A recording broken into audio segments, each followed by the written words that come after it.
Hey guys, how's it going? Kevin Cleary here with a knife video for you. And today we're going to do a bit of testing. I've got a number of knives here from different companies, different locking mechanisms. And I've got a couple of friends, Brent and Bradley. Bradley is a name you've heard before because he's lent lots of knives to the channel. What we're going to do is we're going to go through using these knives for a number of different tasks, including opening and closing them, putting them in and out of pocket, and just sort of rank them in terms of what we think is best for the various categories we're going to look at. Those categories are going to be pocketability, ergonomics, deployment, and then we'll do some cut testing as well to see how they cut. Obviously, edge retention will not be within the scope of this video, but how they actually feel when cutting will be. Quick rundown on the knives. We've got the Hinderer XM18, we've got the Rat Model 1, we've got the Spyderco Gale Bradley 2, we've got the Chris Reeves Inkosi, we've got the Chris Reeve Sebenza 31, Kershaw Blur here in M4, zero tolerance 0350, zero tolerance 0640, Benchmade Super Freak, Spartan Blades Aster, Real Steel H6, Benchmade Griptilian in 20CV and G10, Manix 2 Lightweight, Swiss Army Knife Forester, CJRB Feldspar. We've got the Benchmade 940. We've got another version of the Freak.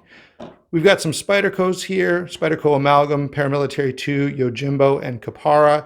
And then up here to the Kaiser Slicer, another Spyderco, the Manix 2 Lockback, and finally the American Lawman. There are some other knives that we could probably put on this list, but these are, I think we've got most of the knives that people kind of view as some of the very best possible EDC knives up here, including some budget ones, some high-end ones. So we've tried to be as broad as possible in this video. The one thing we did exclude are larger, more tactical knives. Since those are not geared toward EDC so much, we left those out. And we may do a follow-up video with, sort of the best tactical or the best hard use folder.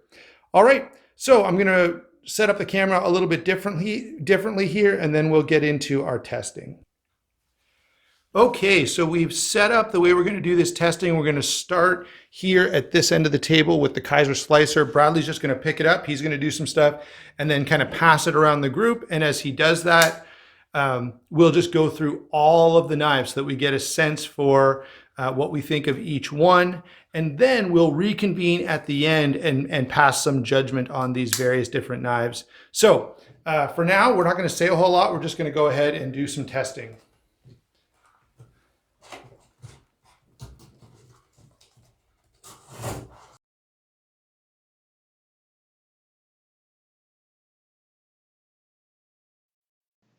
Okay, so guys, this took a really, really long time. As you can see, I think we counted like 30 knives, 28 knives or something like that.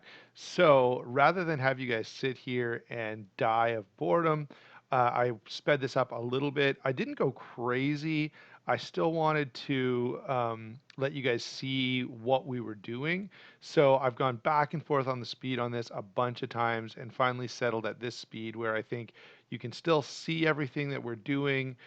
You can even identify the knife models and see the various tests we're putting them through, but you don't have to sit here for like the 25 minutes that it took us to go through all this testing. So that's the purpose behind this. I will say there were a couple things that stood out to me as we worked our way through this. First of all, ergonomics was a huge factor for all three of us. Now we'll speak to everyone will get to weigh in at the end of all this, but blade geometry matters, but a thicker blade with a big, heavy, comfortable handle, you don't perceive the difficulty as much because you spread out the force over a larger surface area. The other thing is, different ones of us have different priorities. So Brent, who you can see closest, he's the one with the accent, spent most of his life, he's from Texas, spent most of his life there, and he worked as a cop there. And he had some experiences working as a cop that make him prioritize how quickly you can open a knife above everything else. So you'll see at the end the knife that he picks as his favorite, but over and over again, even in conversations off of the, outside of making the video, all he talked about was, I want to be able to open it fast. It has to have a flipper tab. And as far as Brent was concerned, any knife that doesn't have a flipper tab should just be thrown away immediately. And I couldn't even, I tried to sort of sway his view with, showing him an axis lock. An axis lock is very fast. We tried to get him to spider flick a few Spydercos.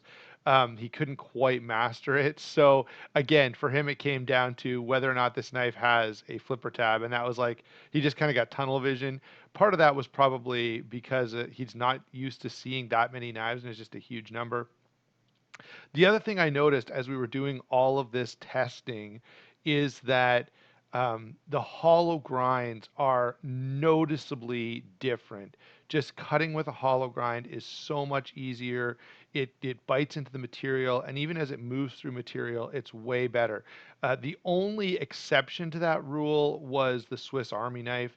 So, but knives like the Rat 1, the Para 2, the Manix, even though they have thin, flat grinds, they were still more difficult to move through material than knives like the American Lawman or the Gale Bradley or the two Chris Reeves that we had there, the 31 and the Nkosi.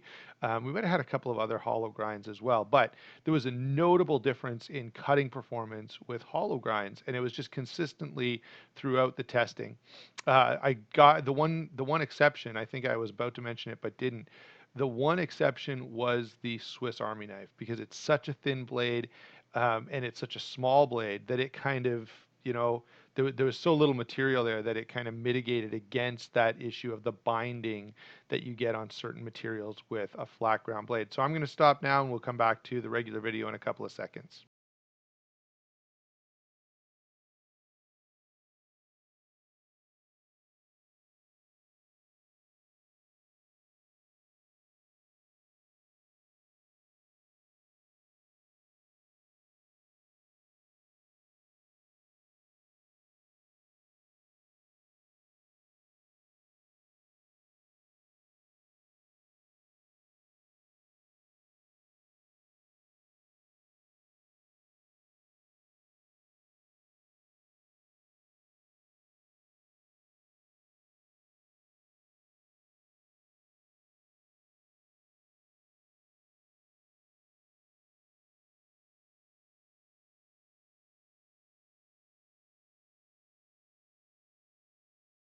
Down in the comments what you think the top picks will be. I'd also love to hear. Actually, I'm kind of curious to know whether we'll come up with the same conclusions or very different conclusions.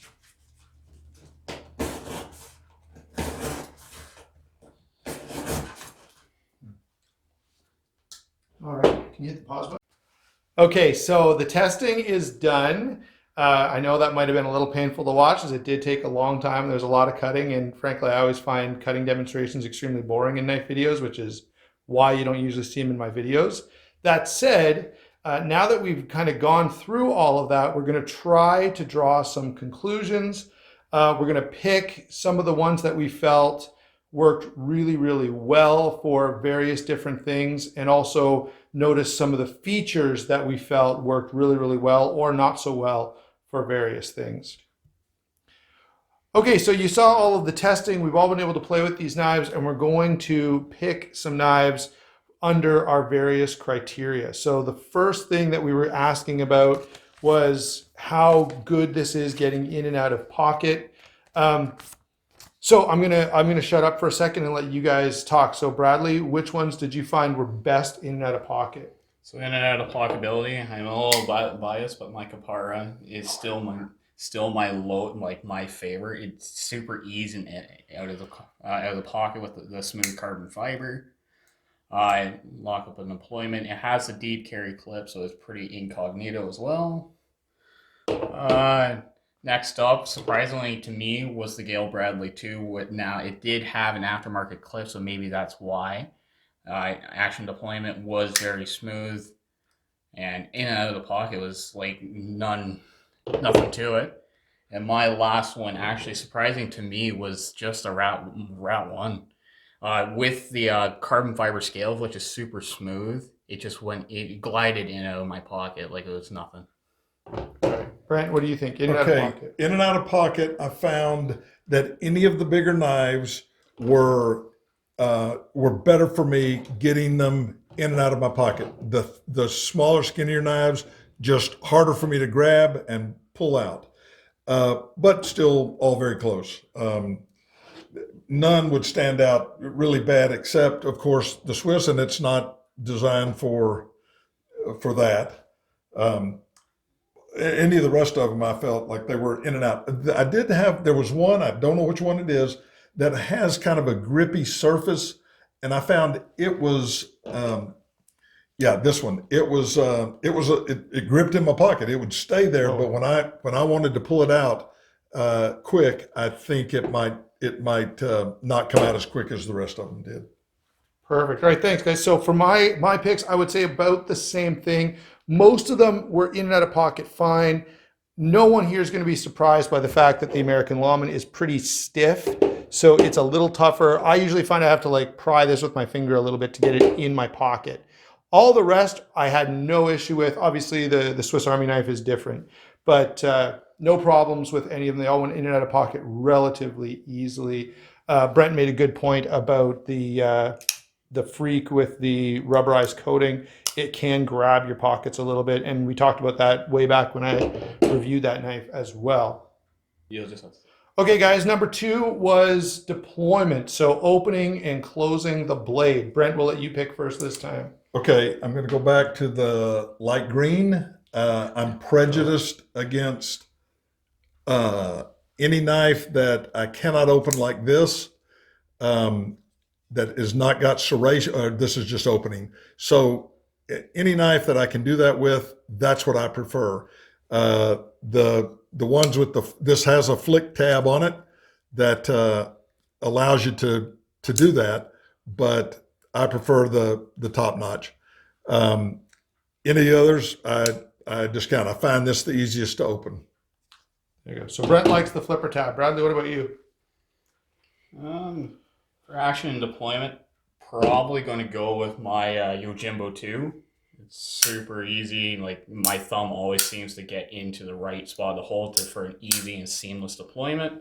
Like disengaging the lock, there's really nothing to it. All right to it. So my choice, Yojimbo 2.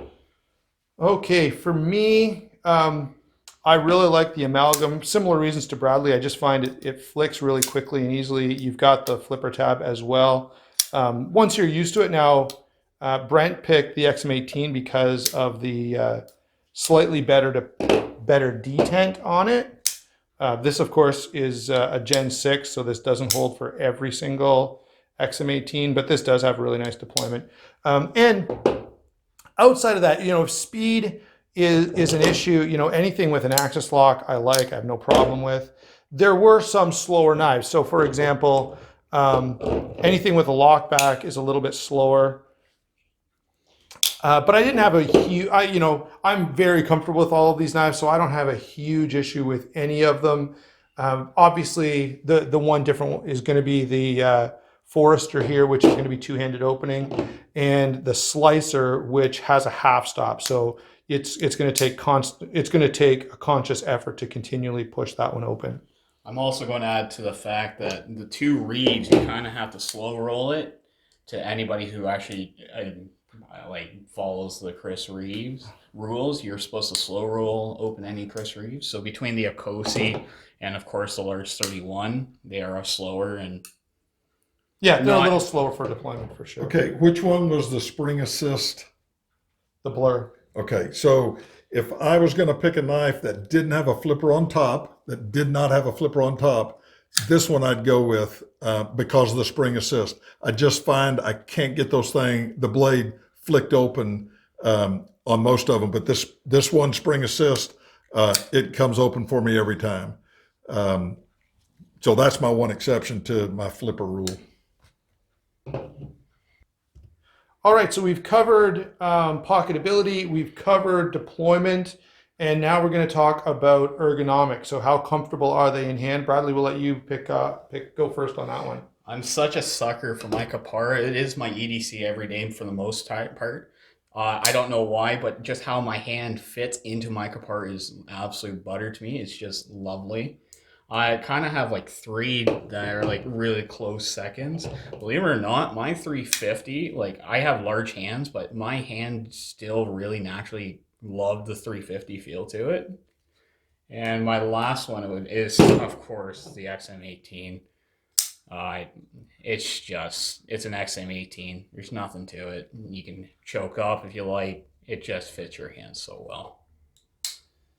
All right, Brent, what about you? Okay, same. I'll say the same thing. This one fit my hand the best. It's got the thumb notch up top.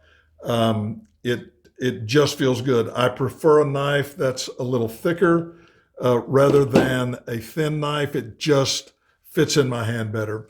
And any of those felt good in my hand, any of the thicker ones, but this one just felt exceptionally good to me.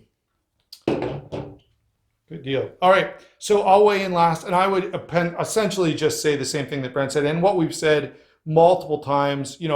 Often people are watching this because they're not able to hold a knife. You're trying to buy something online, and any knife that has a thicker handle, this is the Aster, the Gale Bradley, the Para 2, the Mannix, anything that has a little thicker, more hand-filling handle is going to be more comfortable. Like it just, the amalgam makes up for the width by being fairly wide. So this ends up being a fairly hand-filling knife as well, which is, again, one of the reasons I like it.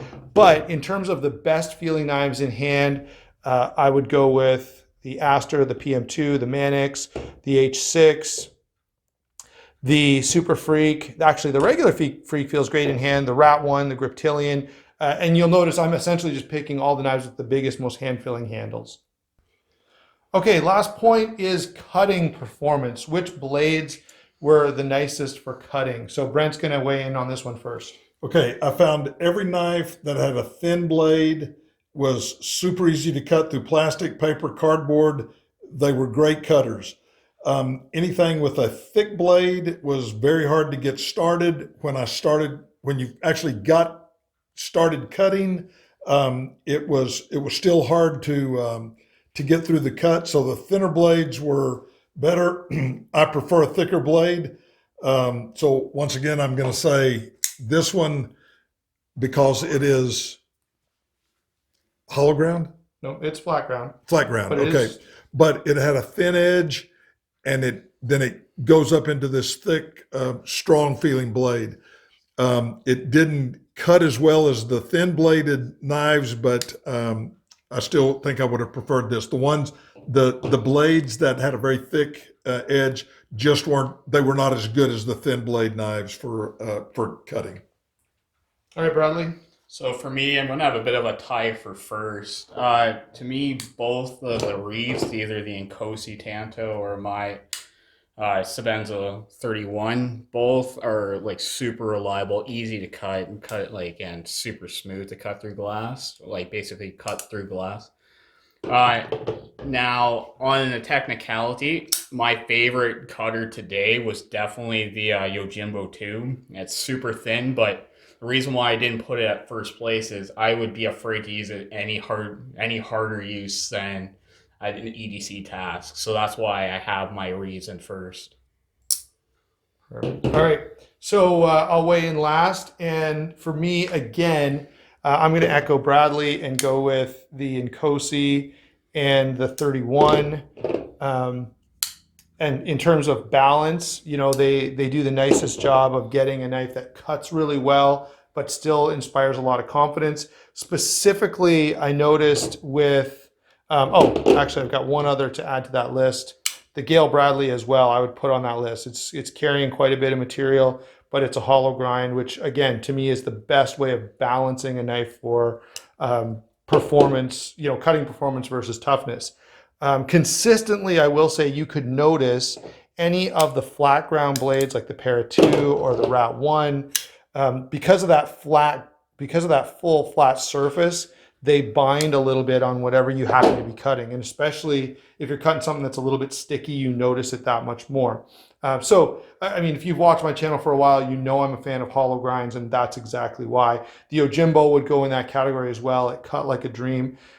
With the flatter grinds, you're getting toughness. Now, I will say this: I've got to make a point about Brent's comment as well. The XM18 cuts surprisingly well, and every time I look at it, I think, man, that's a thick blade. It should be miserable to cut with, but it slices surprisingly well, and I think part of that is the ergonomics. So as you're applying pressure to that, because it's more comfortable in hand, you don't notice the extra effort, or perhaps there isn't any extra effort because the force is distributed over a larger surface area. So the best cutters, again, were the hollow grinds, and I would pick the top three would be the two Reeve knives and the Gale Bradley for me. All right. Introduce. Okay, guys, so the last thing we're going to do, and I'd love to hear you guys weigh in down in the comments. We're all three going to pick, if we could only pick one of the knives on the table, and that's got to be our knife for the rest of our lives. We never get a chance to get another one. Which one are we going to go with? So Brent's going to go first, then Bradley, then I'll weigh in at the end. Okay, as you probably have gathered, I would carry this knife the rest of my life without any problems. It meets every one of my criteria. I would actually like a knife to be just a little beefier in my hand, but of course, weight's going to come along with that. But this would be the knife I would carry if I had to pick out off the table to carry. Just an excellent knife. All right, Bradley. And to me, this should probably come as no surprise to everybody. It's already won 2 of my 3 categories today. It's my Kapara. I've already EDC this every day. I've carried almost every knife here on the table at least more than twice. To me, the Kapara does everything and then some. It fits my hand exceptionally well. I don't have the largest hands on the table here today. I don't have the smallest either. The compression lock's super nice. The blade shape is ugly to some, but to me it's beautiful. It does everything I need, and deep carry pocket clips, so it doesn't really ride high. It doesn't intimidate either. All right, so I'm gonna weigh in at the very end here. If I could only carry one of these knives, the Inkosi would be the one. I find it comfortable. It's really, really well balanced, and of course, the construction is such that it's going to last forever. And you hand it down to your kids when you're done. I will pick a second, and that would be the Super Freak. It's just fast, it's reliable, it's tough. It's a really, really good all-around knife as well. So those are my 2 picks. Does anyone else, do you guys want to pick a second place? If we're picking seconds, then I guess I got to go with my Sabenza 31 for the exact same reason he picks the Inkosi. I just like the thickness that the micarta scales adds. Feels great, looks classy, and it's a Sabenza. You can't go wrong with Sabenza. No, I don't have a second pick. That's number one for me. Brent does not. It's a hinder or nothing for Brent. All right, guys, thanks a lot for watching. Don't forget to like and subscribe. Don't forget to check out the channel sponsors down below. That's a huge help to the channel. We will talk to you soon.